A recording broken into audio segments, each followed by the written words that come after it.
Hi, this is Chris Ravsten with Foxstone Financial and Money Matters Show.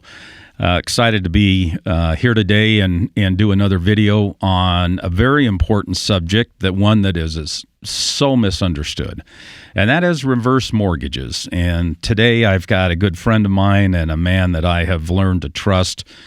He's got a heart of gold and very ethical in the way that he lives his life and helps his clients, and that's Mike Rabon. Mike, you want to introduce yourself and who you're with? Good morning, Chris. Thanks for having me today. My name's Mike Rabon. I'm a reverse mortgage planner. I'm a loan officer, basically, that specializes in reverse mortgages or the home equity conversion mortgage. I work for a company called Northpointe Bank, and I primarily focus on reverse, but I can do all types of mortgage loans. Okay. All right. Well, today we want to stay focused more on the reverse mortgage myths, because there are so many myths out there, Mike. There are. And everybody I talk to, when in the planning process of leveraging money and finding money and using money that can be tax-free and used for different purposes in their life, reverse mortgage comes up a lot. And it's funny, every time I bring it up, people go, whoa, wait a minute. Those things are horrible. My cousin told me, or my neighbor told me, or so-and-so told me that I should never get into one. Right. So in the early 60s, reverse mortgages were first introduced. But in 1983, when Senate approved the proposal of having the FHA insure these reverse mortgages, and then in 88, it was passed into law by President Reagan, one of the positive things that he did. Since then, FHA and HUD have made many amendments to the program to improve the process and the protections for consumers. That's one of the things that people don't understand. These are insured through FHA. They are. So it's our job to give the best available information to our viewers and the people that are want to talk to you or consider these. So what we're going to do is we're going to go through a bunch of myths, and I'm going to read some myths, Mike, and then I'm going to have you comment on those, and we'll try and keep these brief so we can get in as many as possible in the 45 minutes that we have here. First of all, myth number one, and I hear this from everybody when I bring up a reverse mortgage. I could lose my house and be forced to move. Myth number one. Oh, and that's so far from the truth. A reverse mortgage is just another mortgage. It's like any other mortgage on your home. You own it. You're on title. You can sell it. You can refinance it. You can pay it off. You can do anything you want with it. You're not limited in who can live with you. If you want to rent the basement out, you can. The only requirement is that you live in it for 6 months and 1 day per year. Pay your taxes and insurance. That's it. Well, what are some of the circumstances that will cause a loan to mature and the balance to become due and payable? Good question. There are, if you don't pay your taxes, and there are those out there who would say reverse mortgages are terrible because if you don't pay your taxes, the lender will call the loan in. Well, so will the county. Yeah. And that's true on any property you own. Whether you got a mortgage or not. Right. That's right. So paying the taxes is important. You need to live in the home. They expect you to live in the home for 6 months and 1 day per year. So if you had a second home in another state, you could go there and pay and make sure the homeowner's insurance is current. They also like to, don't let the place get trashed. Keep it in decent living order. Sure. Again, you're a property owner. Why wouldn't you want to do that? Right. If you're trying to get the maximum value out of your property and make it comfortable, you'd want to do it anyway. Yeah. And another point on that is no payments are required. I think this is one of the big things that this isn't on one of our myths, but I think this is one of the things that a lot of people misunderstand is they think if they take out a loan, it's another debt that they have to pay. But it's in a sense they have to pay, but not until they move out of the home permanently. Right. It's not another monthly payment. Right. Like if you refinance your house and take out a normal loan, a normal mortgage, you have another payment. Right. If you take out a reverse mortgage, you don't have to worry about that. Right. Okay, myth number two, and I hear this once again all the time, your home will be taken away when you pass away and the family loses the right to the property. Not true at all. There can be any number of people on the title, and it can pass to your heirs. Your heirs will have the option when you pass away to sell the home, pay off the debt, refinance it, whatever they want to do. But they have a full year to do that. They need to stay in constant communication with the servicer, the lender, to stay on track with the process of selling it. But they have a full year to do that. And we always recommend that if for some reason the loan amount is higher than the value of the home value has dropped, they have the right, because it's a non-recourse loan. The loan is against the house, not a human being. They can just walk away from the loan. They don't have to repay it.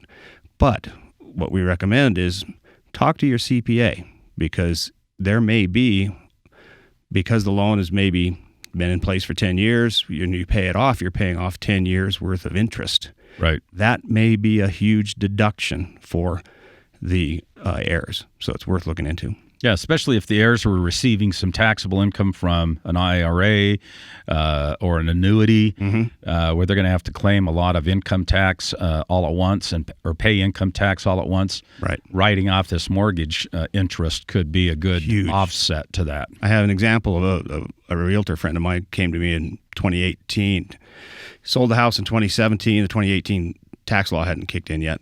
And he said, my mom died. She had a reverse mortgage for many, many years. What do we do? And I said, first step is talk to a CPA. Came back to me later and said, our deduction is so large that my sister and I don't have to pay quarterly taxes for 2 years.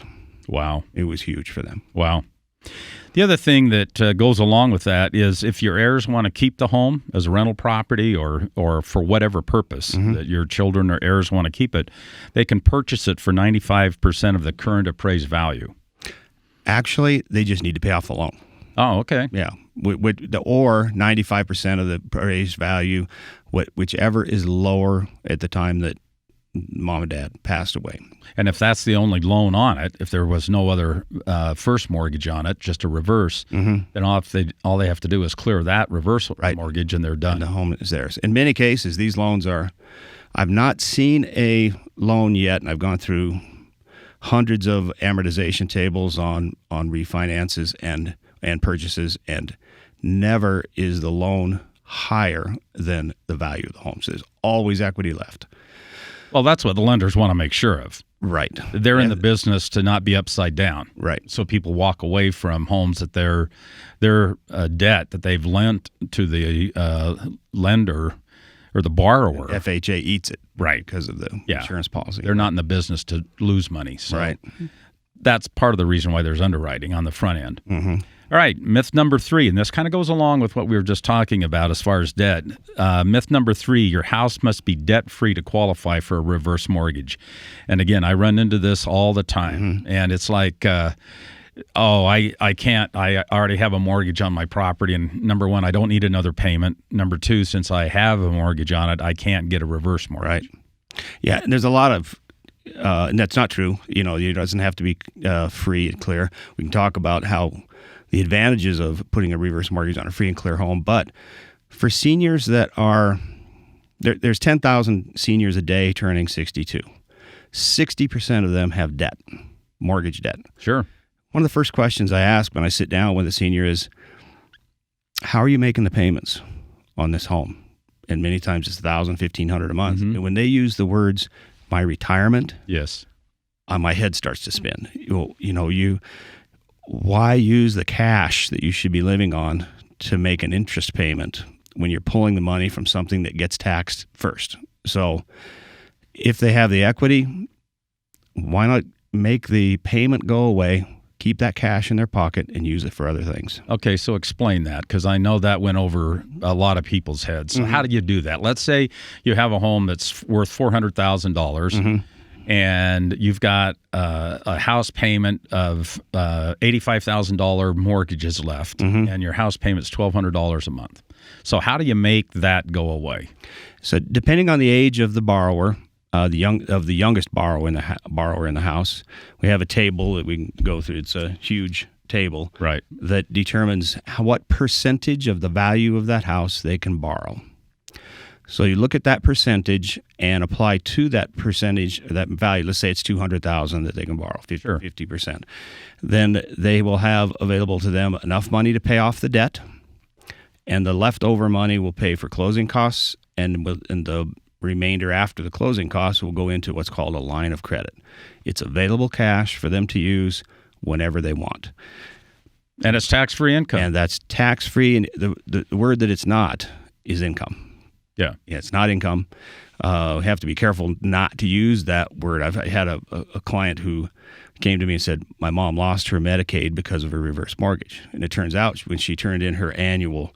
she showed it as income. Showed it as income, and Medicaid says, well, that's you're out. You lose your Medicaid. So we got it fixed. But so from that point on, after they get the loan in place and the line of credit is sitting there, so it's available cash they can get anytime they want, the only payments they make are taxes and insurance.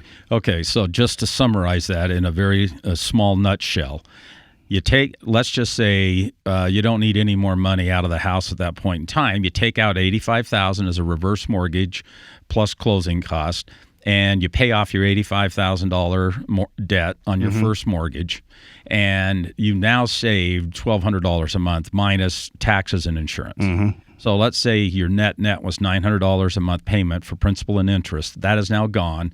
You now have $900 a month to live off of that was going to a first mortgage. Right. And now you do not have to make a payment on your reverse mortgage. No.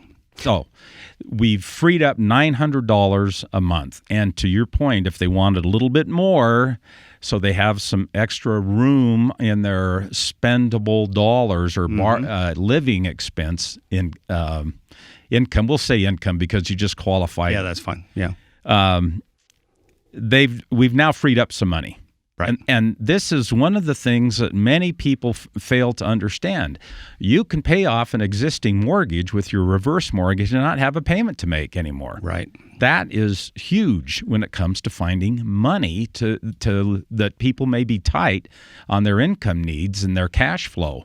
This is a way to crack open a budget and find some more money. Oh, it's so true. A relative of mine came to me, and she's a realtor and didn't really like being a realtor, and said, my home's 5 years old. I've got a 30-year loan on it. I'm 70 years old. It's $1,500 a month. What can I do? I said, well, if you put a reverse on it because you have a ton of equity, you're going to free up your $1,500, $1,600 a month payment. And she said, well, I don't want to lose what's going to my daughters. And, well, they're still going to have a lot of equity in the end. And we showed that to her, and the amortization was about $400,000 if she died at 84.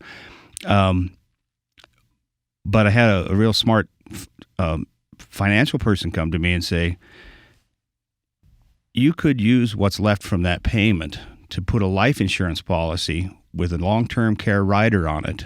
Just use part of that money you're saving. So now you've not only locked in more money for your kids, you've got a long-term care policy, and you're still not making a house payment. Right. A lot of ways to get some leverage. A lot of ways to use it, yep. Okay, myth number 5. I will be giving up the deed to my home, and I won't own it anymore.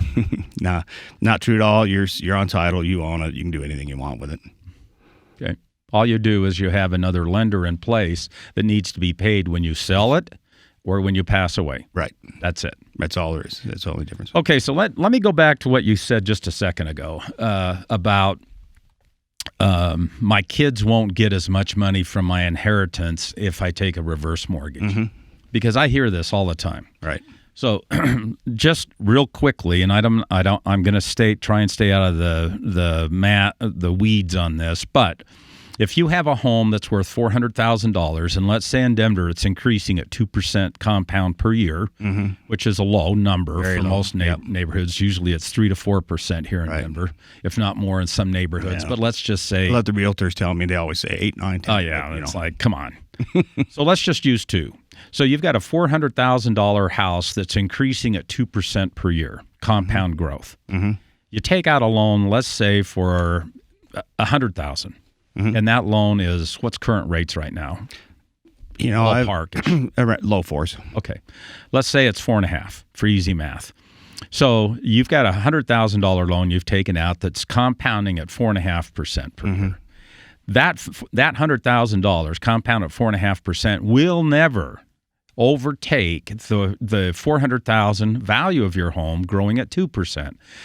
You're not going to live long enough for that to happen. And in almost all of the cases where I've done a reverse mortgage or helped my clients understand a reverse mortgage when it makes sense, their inheritors are still getting plenty of equity, in fact, a bigger gift. But what you've had is the opportunity as the borrower to live better with less stress and much more liquidity and a larger budget. And this money is your money. Your kids will be fine. Right. This is a time for you as a retiree to live the life that you want and live your dreams. Right. And using some equity out of your home that's going to continue to grow, especially in the Denver area, it's going to be fine. Mathematically, it will be fine. Yeah, and there's another additional benefit there. If you say you've eliminated the payments, whether the home is got current debt or not, you've eliminated that payment, but you've also not pulling money out of your retirement to make that payment. Bingo. So when you think about the impact this has on the inheritance, you're not reducing the IRA. You're not reducing the 401k. You're having less impact on that. And if you have a lot of money sitting, available equity to use, that equity can be used to offset taxes on other money that you may have to pull out of your retirement. That's right. Good point. So let's go to myth number 7. My children could get stuck with a big mortgage if I live too long. Not true at all, because it is a non-recourse loan. The loan is against the home, not any human being. So the house is responsible to pay off the debt. And if the house can't pay off the debt, say the debt becomes larger than the value of the house because values have dropped, the FHA insurance that you put on this loan absorbs it. Okay. So they're not going to go after the estate. No. Mom's IRA is not going to get leaned on for the balance of the mortgage. No. Okay. That's an important point. All right, the next myth, a reverse mortgage loan should only be considered as a loan of last resort. And again, this is something I hear all the time, and it makes me chuckle because people just don't understand leverage. And that's really what we're talking about here. Yeah, and that makes me cringe when people say that, because they think that I'm not in trouble today, so why would I do this? I have a couple that I've worked with in Colorado Springs, Faye and Leroy. Became very good friends of mine, and they came to me after doing one of my CE classes. They're realtors, and said, "Can we do this?" And I sat down and went through all of their situation. They were short on equity, and they owed too much on their home, so they were going to need to come to the table with about $5,000. But their goal was to, once the loan was paid, they would make payments into the loan, because you can make payments. Every dime that you pay in goes into the line of credit, can be pulled back out. So they felt that if they make these payments for 10 years, they would have enough money to cover long-term care or something like that for one of them that had to either have in-home or outside-the-home help. A couple of months later, I talked to them, and they said, I asked them how they're doing. They said, "We've not been able to pay into the line of credit." And I said, are you okay with doing the reverse mortgage? And they said, "Mike, if we didn't do the reverse mortgage, we would have lost our home." That's a good example of why you do it now, not wait until you're in a crisis. That's a good point. So it saved them from losing their home. 'Cause you never know when you're going to get sick. Well, here's another thing while we were talking about that, is that if you have investments that are earning 7 or 8% per year, and your reverse mortgage is going to cost 4.5% per year, since you're making more in your investments than your reverse mortgage is costing you, you don't want to use the investment money, because that's going to increase your wealth and thus increase your security for later on and give you a larger income when you're going to need it as inflation goes up. Use the lower earning money. So borrow that money and leverage it against your returns that you're getting on your investments. Exactly. So kind of goes hand in hand with what we were talking about securing the inheritance for the kids. That's right. Okay, next myth. To qualify for a reverse mortgage, both spouses need to be 62. And I know things have changed recently. Why don't you explain the qualification? Yeah. What originally happened when FHA first came out with the reverse mortgage, they didn't protect what's called the non-borrowing spouse. Non-borrowing spouse being the person that's under 62. Okay. And the spouses, when the borrowing spouse passed away, the non-borrowing or the younger of the spouses was being kicked out because it created a due and payable event. A few years ago, they corrected that problem. Now the non-borrowing spouse is covered for the rest of his or her life after you have to be 62 to be on the loan itself. But if you're married, you have to be married at the time of closing. Someone younger can have the home for the rest of their life when the older person dies. So does a loan continue to accrue interest? It does. Okay. It does. It continues to grow in the background, but they're protected for life. They never have to repay the loan. Okay, so you've got a 75-year-old individual, let's say a male, a 63-year-old female. When they were 33 and 22, it made sense. Now that they're 65 and 62 or 63, you may think, well, that wasn't quite as sexy as it was 30 or 40 years ago. I'm an example of that myself.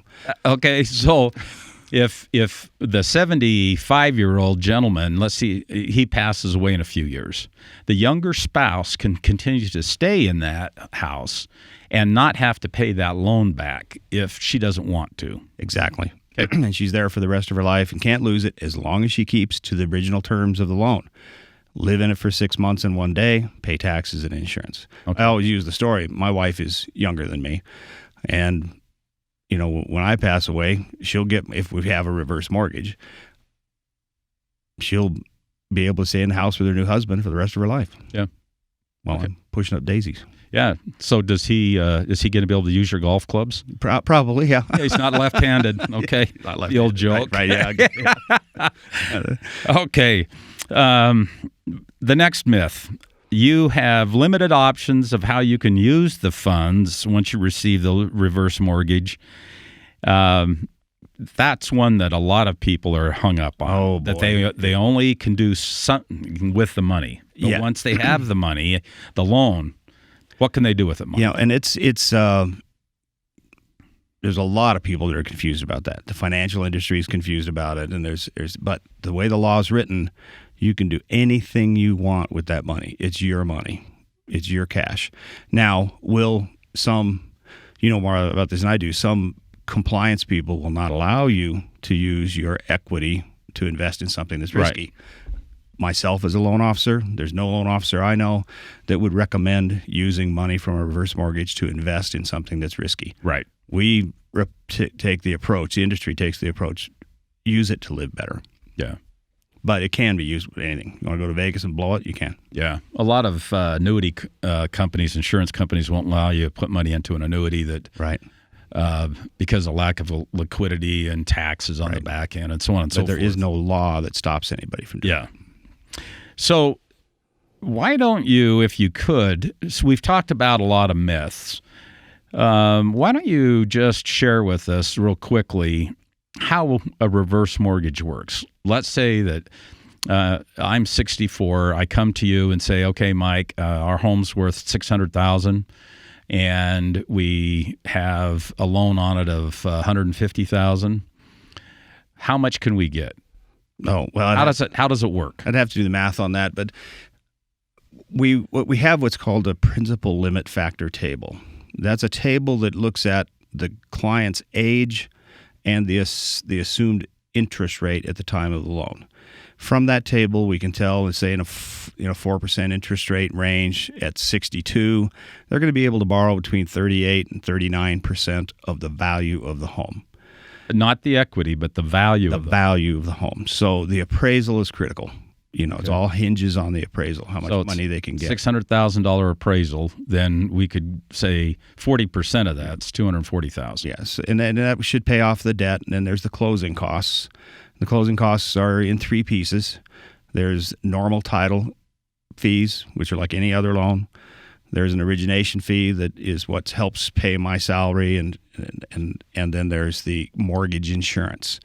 The mortgage insurance is what a lot of people get hung up on because it's 2% of the value of the home, which can be a number that is a little bit scary. But if you look at that, spread that money out over a lifetime, or 62 to 84, whatever, there's a lot of ways that money is very well spent. If the home value drops, you're covered. If you need to use the money, some of it's in the line of credit to pay off taxes that you would have been able to pay off before, that could exceed what that policy is. It ensures that you never have to make a payment. It ensures that you never pay back more than the loan amount or the value of the home minus 5%, whichever is less. And it goes on and on, the values of that. Now that's what covers you from, and your heirs protects them from not being upside down in it and having a debt that's worth more than the asset. Right. And there's no other tool out there that I know of that you can do that. If you have a regular mortgage and your home value drops below your loan amount, which happened in 2010, you're stuck. You still have to repay that loan. Right. Okay, so once the numbers are determined, then what happens? The processing of the loan is incredibly simple. With a regular forward loan, we're looking at tax returns and we're looking at all kinds of different documents and bank statements. With this loan, we're not doing that. We want to prove your income enough, and that's only enough income to pay taxes, insurance, and 14 cents per square foot on the home, and any other mandatory obligations like credit cards, things like that. Okay. And that's about it. And proof of that is the number of documents is minimal. Okay. If we get into POAs and probate and all those kinds of things, it gets a little bit more complicated. But for most, it's a very minimal number of documents, and it's from beginning to end. 20 days, 30 days is not unusual. Okay. All right. So once the loan is approved, what access do I have to the money? If there's money left from after you paid off the mandatory obligations, which is your previous loan that you had, that mortgage comes out of the equity, that's gone. That money. You have to do that? Yes. So you have to pay off the first mortgage. You have to pay off the first mortgage, or if I had recently had a situation where I discovered a $53,000 tax debt. Mm-hmm. So that had to come out of the equity too. But it did because the IRS was about to take her home. So the reverse mortgage helped in a big way there. Then the money that's left is accessible at any time you want it, and it will expand. What's interesting about the money that goes into the line of credit is it will expand at the interest rate of the loan and compound monthly. And it's an annual adjustment. Normally, they use an annual adjustment on the interest rate. So that money will grow at, let's say, 4% compounded. Now, it's not interest that you're receiving. What you're receiving is additional equity on your home. Now, the beauty of the line of credit, and I'll use an example of a client who just closed last week. Home's worth $500,000. He is all he's doing is activating the equity. So he's activating $260,000 in equity, which is going into the line of credit. The total debt is less than $20,000, the closing costs. And that money will sit there and grow and compound, at 4%, but he's not using it. It's just sitting there. So the loan is small. He's going to pay down the closing costs. He can pay into the loan, pay it down. He'll pay that down to $1. So he has no debt, really. The loan is still open because he owes $1. So he's got this $250,000. It's available whenever he needs it. The beauty of that line of credit, if the home value drops dramatically, that line of credit is protected by the insurance policy. It's not touched. It won't go down. It can never lose money, and it will always grow even if the equity is not there. That line of credit is available to him as long as he's alive. Okay, so we're using the number of $250,000 line of credit. And you're saying it's going to grow at a rate of 4% per year. So that's $10,000 each year. Mm-hmm. So let's just say... It's compounding monthly. Okay, so let's say easy math that in 5 years, he's got $300,000 line of credit. Mm-hmm. And so now he has $300,000 that he can use any way he wants. Right. He could buy the Ferrari. Right.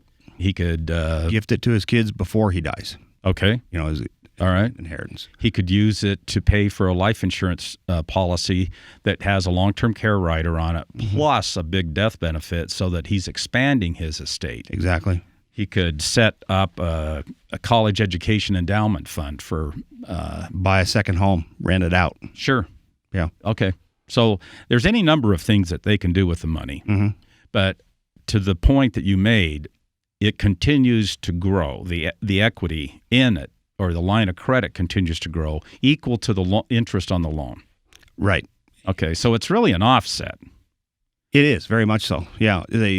Now, if they use the money for something, that's going to lower the amount in the line of credit. Of course. And it becomes, the important thing to remember is if you take money out of the line of credit, it becomes debt. Sure. So it's basically like a HELOC. Of course. You take money out. But the beauty about... There's no such thing as a free lunch. There's no free lunch. I always say... There's no lending institution that's going to give you $250,000 and say, we're never going to ask for it back. When I do seminars all the time, somebody in the room every time says, this is too good to be true. And I always say it's not too good to be true. It's too good to be free. There you go. Too good to be free. Right. And that's true with everything in your life. Yeah. There's a cost well to make your W-2 income. That costs you money, your car, all that, your 401ks. Nothing was free. Yep, that's right. It's too good to be free.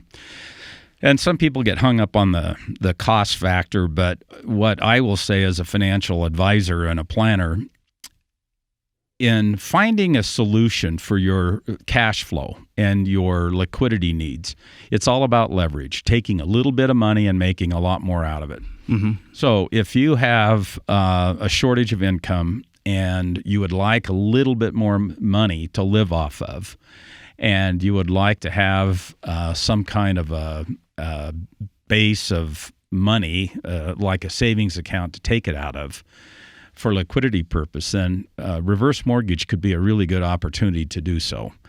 It is. And then, as we said, if there's some debt on your home, that payment's gone.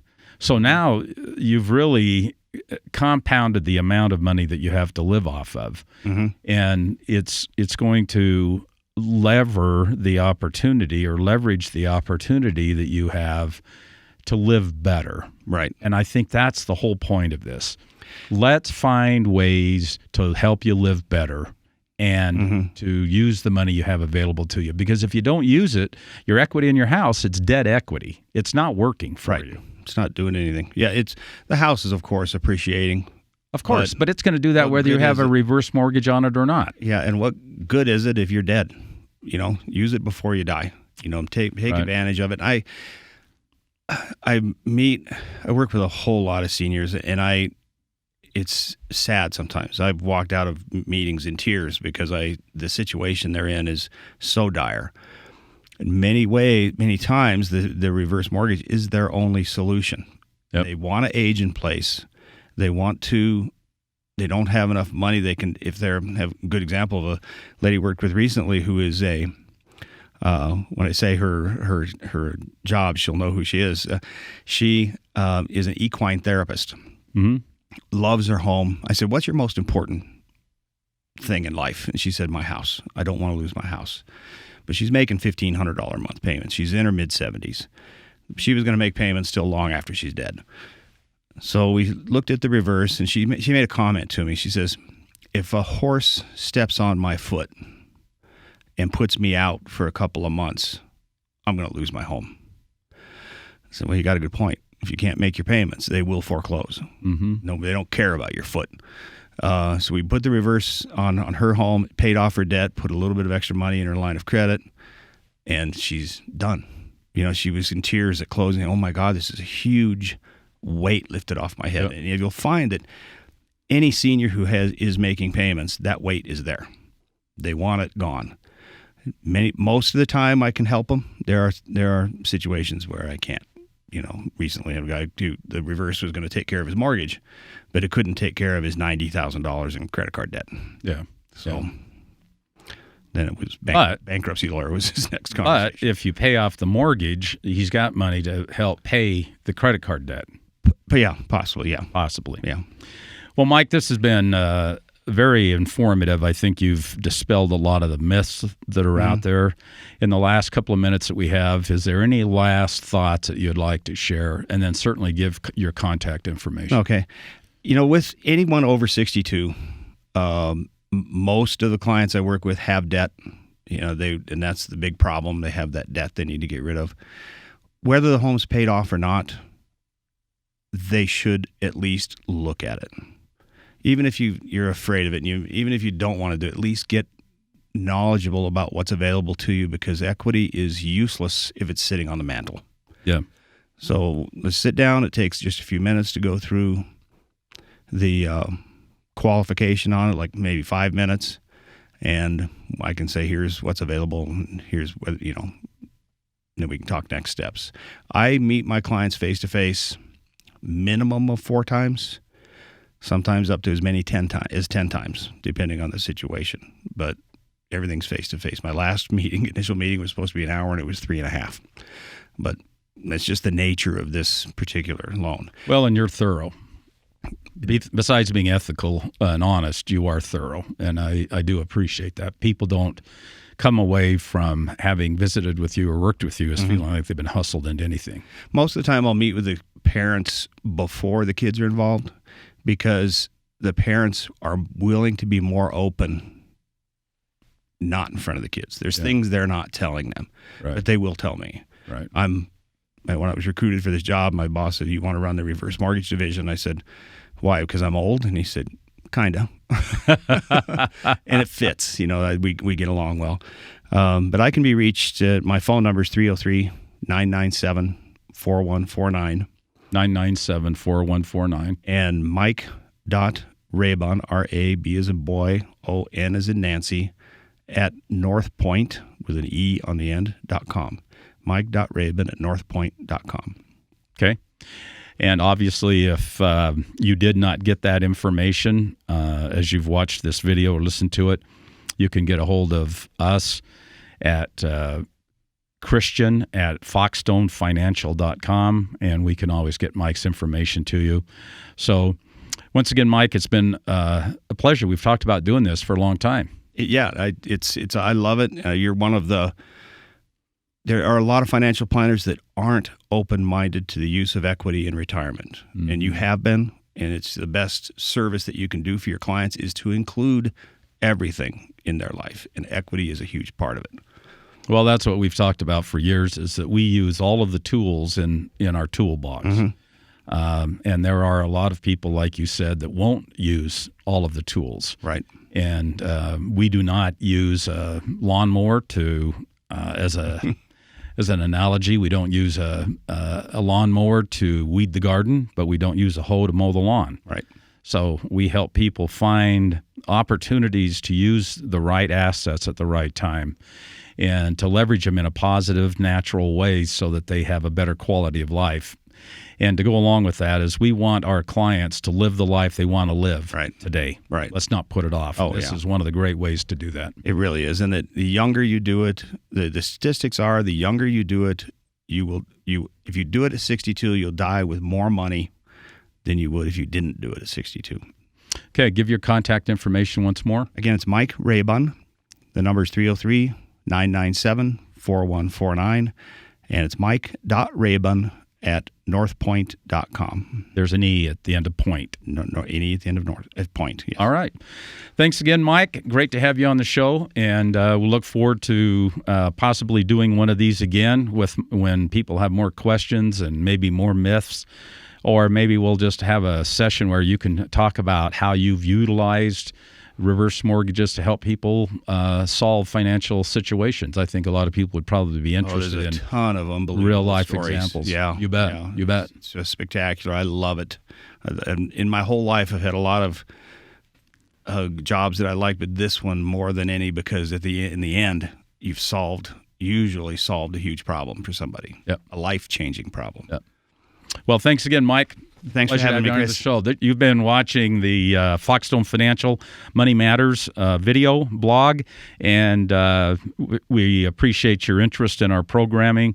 Get a hold of us at christian@foxstonefinancial.com if you want to talk to us or have other ideas for shows, video blogs, other things that you would like to have us discuss. We look forward to hearing from you. Thanks.